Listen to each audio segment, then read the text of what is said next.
Hey there everyone, in this video I'm going to show you how to zoom in the Pixlr app. All you have to do is follow along, so without any further ado, let's dive right in. First thing first, let's tap into the app itself. Let's tap in Pixlr app. So suppose this is the photo we want to zoom in.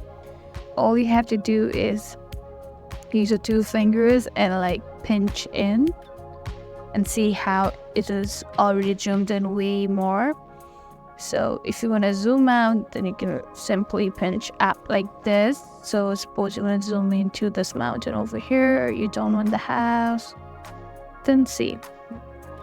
And maybe you want to zoom it to another portion, then simply do like this.